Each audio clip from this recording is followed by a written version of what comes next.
ಎಲ್ಲರಿಗೂ ನಮಸ್ಕಾರ. ಸಂಜೀವಿನಿ ಯೂಟ್ಯೂಬ್ ಚಾನೆಲ್ನ ಮತ್ತೊಂದು ವಿಡಿಯೋಗೆ ಸ್ವಾಗತ.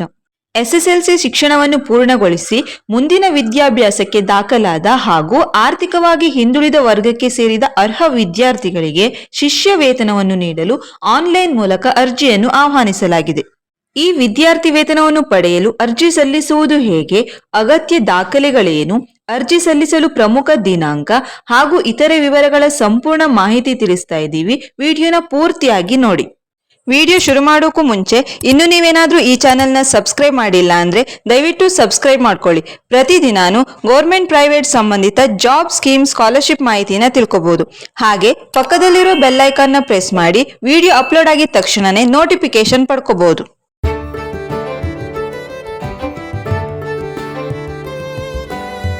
ವಿದ್ಯಾಧನ್ ಒಂದು ಪಾನ್ ಇಂಡಿಯಾ ವಿದ್ಯಾರ್ಥಿ ವೇತನವಾಗಿದ್ದು ಇದನ್ನು ಸರೋಜಿನಿ ದಾಮೋದರನ್ ಫೌಂಡೇಶನ್ ವತಿಯಿಂದ ನೀಡಲಾಗುತ್ತದೆ. ಕೇರಳ, ಕರ್ನಾಟಕ, ತಮಿಳುನಾಡು, ಪುದುಚೇರಿ, ಆಂಧ್ರಪ್ರದೇಶ, ತೆಲಂಗಾಣ, ಗುಜರಾತ್, ಮಹಾರಾಷ್ಟ್ರ, ಗೋವಾ, ಒಡಿಸ್ಸಾ, ದೆಹಲಿ, ಲಡಾಖ್, ಬಿಹಾರ್, ಜಾರ್ಖಂಡ್, ಉತ್ತರ ಪ್ರದೇಶ, ಹಿಮಾಚಲ ಪ್ರದೇಶ, ಪಂಜಾಬ್, ಪಶ್ಚಿಮ ಬಂಗಾಳ, ಹರಿಯಾಣ, ಚಂಡೀಗಢದಲ್ಲಿ ಸಹ ಈ ವಿದ್ಯಾರ್ಥಿ ವೇತನವನ್ನು ನೀಡಲಾಗುತ್ತಿದೆ.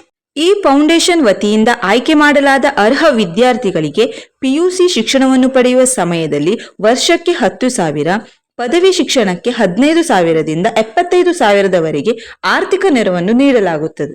ಈ ವಿದ್ಯಾರ್ಥಿ ವೇತನಕ್ಕೆ ಯಾರೆಲ್ಲ ಅರ್ಜಿ ಸಲ್ಲಿಸಬಹುದು?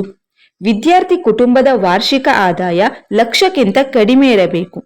2025ನೇ ಸಾಲಿನಲ್ಲಿ 10ನೇ ತರಗತಿ ತೇರ್ಗಡೆ ಹೊಂದಿರಬೇಕು. ಎಸ್ಎಸ್ಎಲ್ಸಿ ಪರೀಕ್ಷೆಯಲ್ಲಿ 90%ಕ್ಕಿಂತ ಹೆಚ್ಚಿನ ಅಂಕವನ್ನು ಪಡೆದಿರಬೇಕು. ಅಂಗವೈಕಲ್ಯ ಹೊಂದಿರುವ ವಿದ್ಯಾರ್ಥಿಗಳು 75% ಅಂಕ ಪಡೆದಿರಬೇಕು.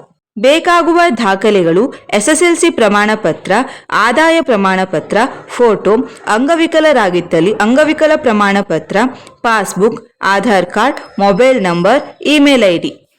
ಆಯ್ಕೆ ಪ್ರಕ್ರಿಯೆ: ಅರ್ಜಿ ಸಲ್ಲಿಸಿದ ನಂತರ ಮೊದಲನೇ ಹಂತದಲ್ಲಿ ವಿದ್ಯಾರ್ಥಿಯ ಎಸ್ಎಸ್ಎಲ್ಸಿಯಲ್ಲಿ ಪಡೆದ ಅಂಕಗಳ ಆಧಾರವಾಗಿ ಆನ್ಲೈನ್ ಪರೀಕ್ಷೆ ಮತ್ತು ಸಂದರ್ಶನವನ್ನು ನಡೆಸಿ ಪ್ರತಿಭಾವಂತ ವಿದ್ಯಾರ್ಥಿಗಳನ್ನು ಆಯ್ಕೆ ಮಾಡಲಾಗುತ್ತದೆ.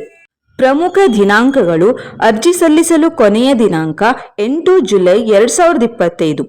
ಆನ್ಲೈನ್ ಪರೀಕ್ಷೆಯ ದಿನಾಂಕ 27 ಜುಲೈ 2025. ಸಂದರ್ಶನದ ದಿನಾಂಕ 9 ಆಗಸ್ಟ್ 2025ರಿಂದ 24 ಆಗಸ್ಟ್ 2025. ಅರ್ಜಿ ಸಲ್ಲಿಸುವ ವಿಧಾನ: ಮೊದಲು ಅಧಿಕೃತ ವೆಬ್ಸೈಟ್ಗೆ ಭೇಟಿ ನೀಡಬೇಕು. ನಂತರ ಅಪ್ಲೈ ಫಾರ್ ಸ್ಕಾಲರ್ಶಿಪ್ ಬಟನ್ ಮೇಲೆ ಕ್ಲಿಕ್ ಮಾಡಿ. ನಂತರ ಕರ್ನಾಟಕ 11th ಪ್ರೋಗ್ರಾಂ 2025ರ ಮೇಲೆ ಕ್ಲಿಕ್ ಮಾಡಿ ಅಪ್ಲೈ ನೌ ಮೇಲೆ ಕ್ಲಿಕ್ ಮಾಡಬೇಕು. ರಿಜಿಸ್ಟರ್ ಮೇಲೆ ಕ್ಲಿಕ್ ಮಾಡಿ ಬಳಕೆದಾರರ ಐಡಿ ಮತ್ತು ಪಾಸ್ವರ್ಡ್ ಅನ್ನು ರಚಿಸಿಕೊಳ್ಳಬೇಕು.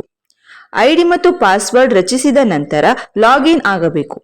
ಅರ್ಜಿ ನಮೂನೆಯಲ್ಲಿ ಎಲ್ಲಾ ವಿವರಗಳನ್ನು ಭರ್ತಿ ಮಾಡಿ ಅಗತ್ಯ ದಾಖಲೆಗಳನ್ನು ಅಪ್ಲೋಡ್ ಮಾಡಬೇಕು. ಸಬ್ಮಿಟ್ ಬಟನ್ ಮೇಲೆ ಕ್ಲಿಕ್ ಮಾಡಿ ಅರ್ಜಿಯನ್ನು ಪೂರ್ಣಗೊಳಿಸಬೇಕು. ವಿಡಿಯೋ ನೋಡಿದ್ದಕ್ಕೆ ಧನ್ಯವಾದಗಳು. ವಿಡಿಯೋ ನಿಮಗೆ ಇಷ್ಟ ಆದರೆ ಲೈಕ್ ಮಾಡಿ. ಈ ಉಪಯುಕ್ತವಾದ ಮಾಹಿತಿನ ಮತ್ತಷ್ಟು ಜನ ತಿಳ್ಕೊಳ್ಳೋದಕ್ಕೆ ವಿಡಿಯೋನ ಆದಷ್ಟು ಶೇರ್ ಮಾಡಿ.